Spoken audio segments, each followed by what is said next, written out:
안녕하세요. 오늘은 디모데전서 7번째 시간 6장에 대한 이야기를 해보도록 하겠습니다. 바울은 6장에서 신앙이 경건의 방향으로 가지 않고 논쟁과 학문의 방향으로 가는 게 심각한 문제가 있다고 강력하게 경고합니다. 그 다음에 이 이유를 탐심과 연결을 시켜요. 자족하는 마음이 있으면 경건에 큰 유익이 있는데 탐심하는 마음이 있으니까 이쪽 방향으로 가는 거야 라고 얘기를 해요. 신기하죠? 왜 탐심과 논쟁적인 신앙이 연결될까요? 바울은 이렇게 얘기하는 거예요. 사람들이 어떤 말씀이 자기한테 설명되어질 때 그거에 대해서 이건 뭔데? 이건 이해가 안 되는데? 이 부분은 뭐야? 이런 식으로 학문적으로 접근하고 논쟁적으로 접근한 이유가 자기에게 익숙한 관점을 사용하는 이유도 있지만 또 하나는 뭐냐면 이 말씀이 자기의 문제를 직면시키는 게 불편해서 그런다는 거예요. 나는 아직도 뭔가 더 갖고 싶고 뭔가 더 성공하고 싶고 여기에 관심이 다 가 있는데 이 말씀이 나에게 경건, 깨끗한 마음, 선한 양심, 거짓없는 믿음에 대한 사랑 이런 얘기하는 것 자체가 별로 관심도 없고 불편한 거예요. 이거 하지 말라는 것 같기도 하고. 그런데 내가 신앙이 있으니까 싫어, 이거 틀렸어 라고 얘기할 수는 없으니까 말을 어떻게 하는 거예요? 꼬는 거죠. 그래? 근데 이 부분은 뭔데? 나 이거 이해가 잘 안 가는데? 이건 어떻게 바라봐야 될까? 이런 식으로 회피하고 있는 거라는 거예요. 그러니까 그 사람들이 제시하고 있는 질문에 대해서 지금 너처럼 다 대답해 준다고 해서 나아진 거 하나도 없어. 이 중심의 탐심을 드러내고 이 마음의 중심을 바꿔줘야 되는 거야 라고 디모데에게 이야기하고 있어요. 본문들을 좀 볼까요? 맨 앞부분에 문제 제기를 하고 있죠. 누구든지 다른 교훈을 하며 바른 말 곧 우리 주 예수 그리스도의 말씀과 경건을 가는 교훈을 따르지 아니하면 그는 교만하여 아무것도 알지 못하고 변론과 언쟁을 좋아하나니 이로써 투기와 분쟁과 비방과 악한 생각이 나며 마음이 부패해지고 진리를 잃어버려 경건을 이익의 방도로 생각한 자들의 다툼이 일어나느니라. 이게 논쟁적인 방향으로 가는 게 그냥 여러분 논쟁적으로 신앙에서 얘기하는 게 나쁜 얘기하는 게 아니잖아요. 그러니까 사람들이 그렇게 크게 나쁘다고 생각 안 하는데 경건의 신앙이 있어야 될 자리에 논쟁의 신앙이 자리 잡게 될 때 결국엔 어떻게 돼요? 이 사람들이 서로 그거 갖고 중요하지 않은 것 같고 분쟁하고 서로 비방하고 경건은 빠졌기 때문에 마음은 부패하고 그러니까 경건을 잃어버리고 그리고 이런 식으로 끝도 없이 간다. 이게 되게 심각한 문제야 라고 얘기해요. 그 다음에 뭐라고 얘기하냐면요. 아까 얘기했던 부분이죠. 부활이 하는 자들은 시험과 올무와 여러 가지 어리석고 해로운 욕심에 떨어지나니 곧 사람으로 파멸과 멸망에 빠지게 하는 것이라 돈을 사랑하는 것이 일만항의 뿌리가 되나니 이것을 탐내는 자들은 미혹을 받아 미변에서 떠나 많은 근심으로 자기를 찔렀도다라고 얘기해요. 그래서 돈 좋아하는 것 때문에 사실은 네가 논쟁적인 신앙으로 가는 거라고 이걸 연결시켜요. 그러면서 자족하는 마음이 있으면 경건에 큰 이익이 되니라.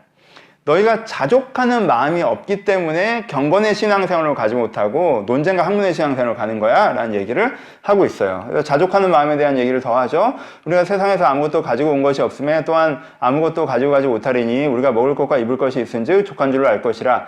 부활이 하는 자들은 시험과 올무와 여러 가지 어리석고 해로운 욕심에 떨어지지 않고 사람으로 파멸과 멸망에 빠지게 하는 것이라 라고 얘기하면서 네가 이 탐심에 빠져 있는 게 너한테 해로워.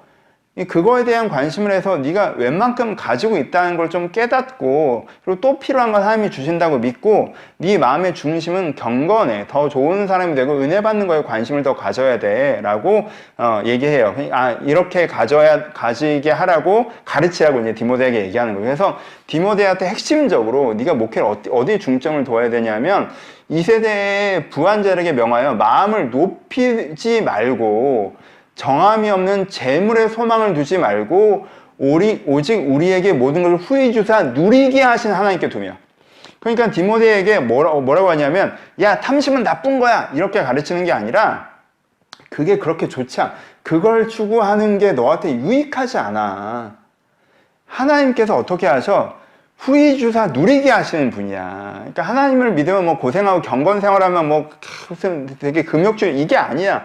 하나님 이걸 추구하는 게 오히려 네가 영육간에 더 누리는 삶이야. 네가 더 행복할 거야. 그렇게 마음을 돌이키는 일에 네가 집중해야 된다라고 얘기해요.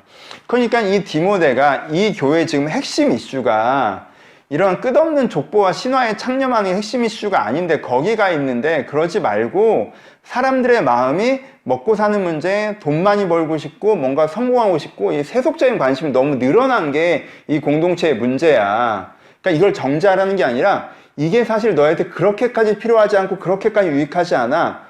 하나님이 너희 가운데 참 유익되셔 라고 하게 이 시선으로 옮기게 하는데 네 목회의 중심이 있어야 돼 라고 6장에 이야기하고 있습니다. 적용해보죠. 이 내용 자체가 적용일 수 있겠죠? 여러분, 신앙생활이 잘 되지 않고 신앙생활에서 지엽적인 문제에 집중하는 이유가 혹시 내 마음의 중심에 다른 것이 차지하고 있어서 하나님의 말씀에 서는 게 불편하기 때문은 아닌가요? 라고 스스로 돌아보셔야 돼요. 내가 요즘에 질문이 많아지고 뭔가 성경의 꼬투리를 잡고 말씀을 큐티를 읽어도 핵심 메시지 위주로 읽지 않고 뭔가 지엽적인 것만 자꾸 쳐다보는 이유가 내 마음이 여기가 있어요. 뭐 더 갖고 싶고 높은데 뭐 어디가 정함이 없는 재물에 소망을 두고 있기 때문은 아닌지 한번 돌아보세요. 예, 여러분 그게 뭐 잘못됐다 뭐 이렇게 얘기하는 게 아니라 여러분 그렇게 재물에 대한 마음이 너무 커지는 게 여러분들도 행복하지 못하게 해요. 후의주사 누리게 하신 하나님께 더 관심을 두세요. 이게 뭐 이런 진짜 적용점이 있을 수 있겠죠? 목사에게 적용점은 이 공동체 핵심 이슈가 뭔지 잘 보셔야 돼요. 진짜 이 공동체 핵심 이슈가 그 논쟁의 핵심 이슈일까요? 아니요. 사람들의 마음이 하나님보다 세상에 관심이 많아진 게 이 교회의 핵심 이슈일 수 있습니다. 이거에 대한 고민도 필요합니다. 예, 감사합니다.